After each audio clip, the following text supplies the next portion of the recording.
Now, the Rivers State Local Government Amendment Bill 2024 passed its first reading on the floor of the State House of Assembly on Monday. Presenting the bill, the member representing Omoma constituency, Sylvanus Wankwo, said the bill seeks to further amend Rivers State Local Government Law No. 5 of 2018 and other matters connected to it. The House also debated the Rivers State Education Return of Schools Amendment Bill 2024 after the bill was read a second time.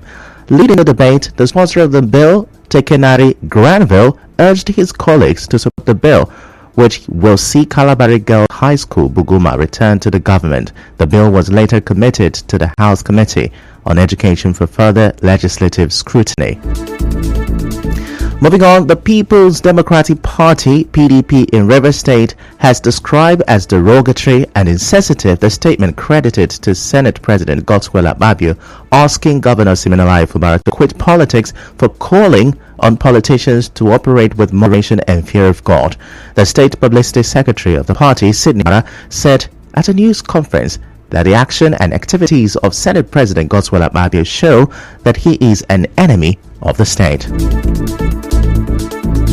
We are also using this medium to call on Mr. President, His Excellency Bola Ahmed Tinubu, Commander-in-Chief of the Armed Forces of the Federal Republic of Nigeria, to, as a matter of necessity and urgency, call Senator Godswill Akpabio, the Senate President, to order, because his activities is inimical to the peace and progress of Rivers State, which him, Mr. President, brokered. The State Publicity Secretary of PDP, however, advised the Senate President to refrain from verbal attacks and unguarded statement against Governor Siminalayi Fubara. He said Rivers people would no longer tolerate such behavior from him.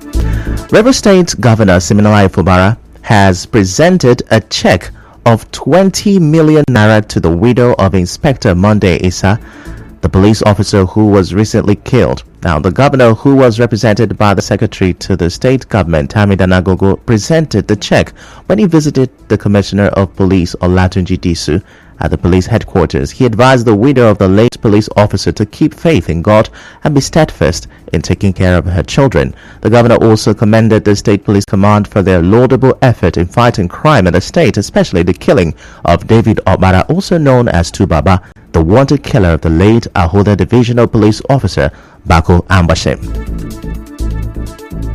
To extend his condolences directly to the widow, children and family of the deceased police officer. As a government, we take it as a point of duty to relate with the officers and men who are making the daily sacrifice. We know what went through when Tubaba was on the loose. When we read that you were able to neutralize him and his men, honestly, our joy knew no bounds. In another development, the spokesman of civil society organization CSO in Rivers State, Solomon Lenu, has urged the police in the state to live up to their responsibilities by arresting and prosecuting those behind the various disruptions of political gatherings organized by pro-Governor Fubara groups. Mr. Lenu, in an interview with correspondent Yobiruwari, claims that the police have yet to follow up on the cases and accuse them of bias. Violent crime, arson, and up to this moment as we speak to you, they've not been arrested. But just yesterday, we heard that one Roland from Bere community has been arrested on trumped-up charges that are purely political. So you begin to wonder, why the double standards? Why can't they also use the same momentum to go and arrest those who everybody saw, on video camera, committing a very heinous crime of arson, but then he cannot absolve himself from whatever wrong that is done under his command. As far as Rivers State is concerned today, he is the one in charge. Recall that the police command had last month invited the chairman and chief security officer of Eche local government area after a viral video showed some persons in the area destroying items meant for the activities of the pro-Governor Fubara group.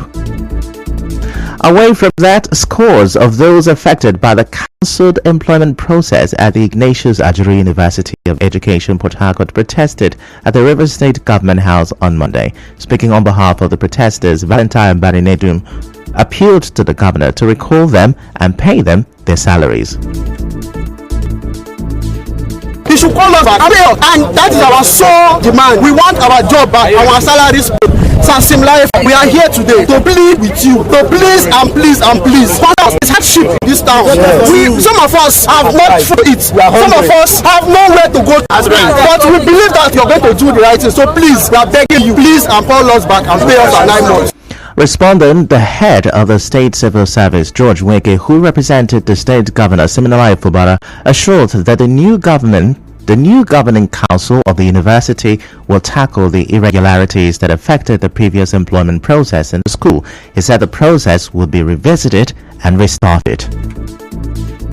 Employment was to be for less than 800 people. Now, at the end of the day, they employed 1,800 something people, almost 3 times the number that was given to them to employ. And they brought all of you for biometrics. Now, when they brought the number of people now that were to be payrolled, they brought less than that. And when we are now looking at it, we saw that they have reduced every person to as if they were casual workers, which the governor said no. Meanwhile, when we also looked at it, the non-academic staff, we are now 3 times the academic staff. The academic staff that we are now brought for us to pay, we are less than 100 people. Please, is that a very fair representation? No. Now, elsewhere, the Senior Staff Association of Nigeria Universities, SANU, has threatened to shut down hostels and power supply in universities across the country if the federal government fails to meet its demand before next Monday, March 18, 2024. SANU President Mohammed Ibrahim, in a Channels television interview, said his members, including vice chancellors, registrars, and bursars, have not been paid 2022 arrears.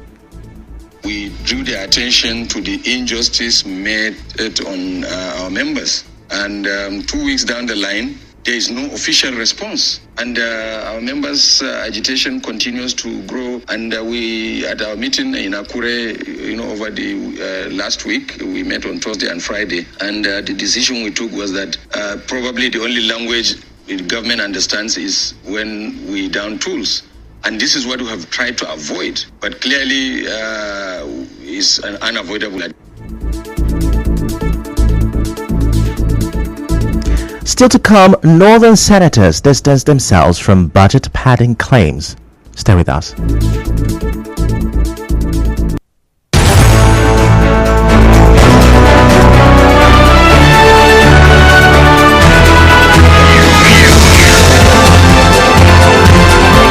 This is the news on 92.3 Nigeria Info.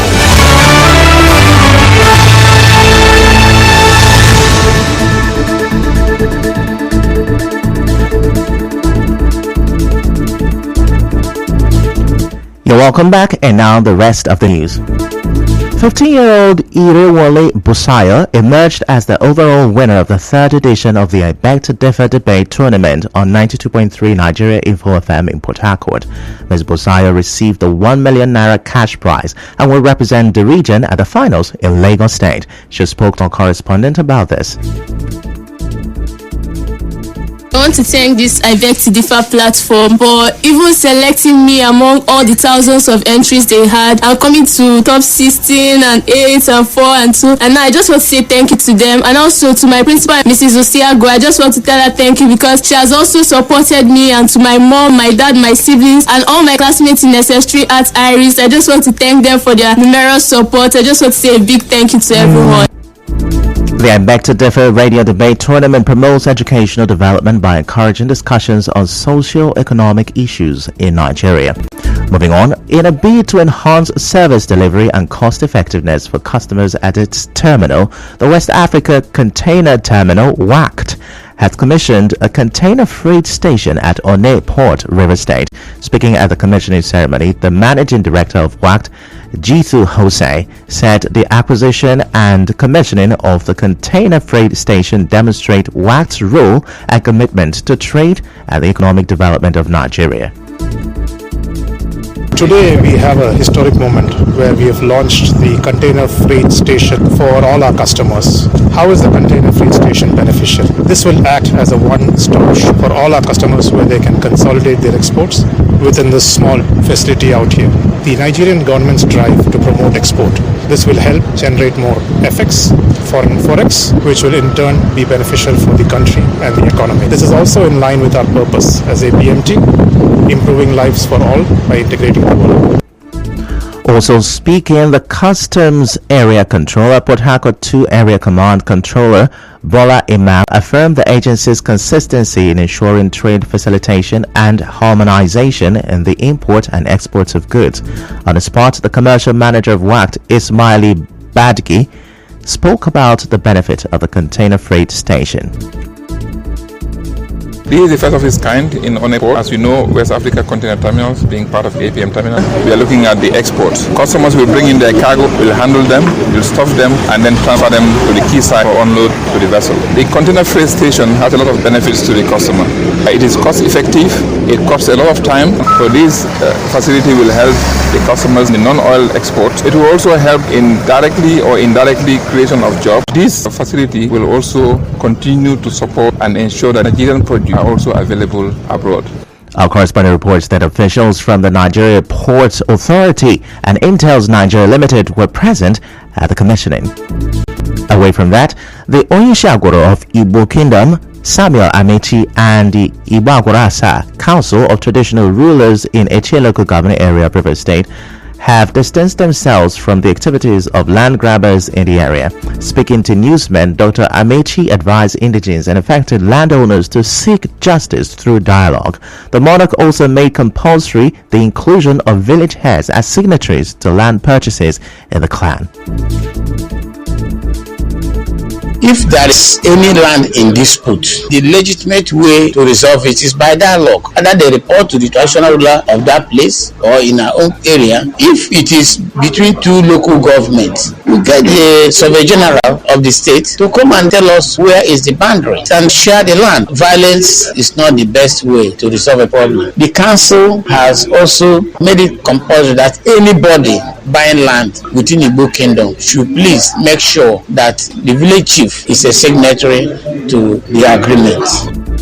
On their part, a spokesperson of the council, Shama Ayarilebechi, and the paramount ruler of Chukocho town, Charles Chukwemekawala, called for urgent government intervention. This council is not in support of land grabbing, and this council has taken the stand that if anybody, any chief is even involved, if any of our sons are involved, the law has to take its course. Most of the land grabbers we're talking about, they use police, commissioner of police, hear these things. Those security people, they know government security, so everything boils down to government. That is limit to what an individual can do. The stand of the council is that government should intervene. The issue of land grabbing is demarcating Igbo Kingdom. People coming from outside are invading our land. Eche is known as one of the food baskets of River State, but today bulldozers are coming in and taking our agricultural lands. The thing is affecting the communities in Igbo Kingdom. In other news, senators from 19 northern states have distanced themselves from claims of budget padding by Bauchi Central Senator Abdul Ningi. Now, the northern senators affirmed their loyalty to President Bola Ahmed Tinubu. The lawmakers made their stance known in a statement signed by Senators Eyal Abbas from Adamawa State, Ibrahim Bomoy from Yobe State, Abdullahi Yaradua, and four others. And now, we'll bring you news from around the world. Haiti's Prime Minister Ariel Henry has resigned the chair of the Caribbean group of countries and Haiti's Prime Minister Ariel Henry has resigned. Now, the chair of the Caribbean group of countries and Guyana President Irfan Ao made this known following weeks of mounting pressure and increasing violence in the country. It comes after regional leaders met in Jamaica on Monday to discuss a political transition in Haiti. Now, that's a wrap of the news this morning. Before we go, let's have a look at the major stories. The River State House of Assembly is to amend the state local government law. The River State government says it will restart the recruitment exercise at the Ignatius Ajuru University. University workers are insisting on strike from next Monday, and on the foreign scene, Haiti's Prime Minister has resigned. The news was edited by Chioma Ezenwafo. To reach the news team, send an SMS or WhatsApp to 0808 721 7215. I am Ifechukwu Moyoli. Many thanks for listening.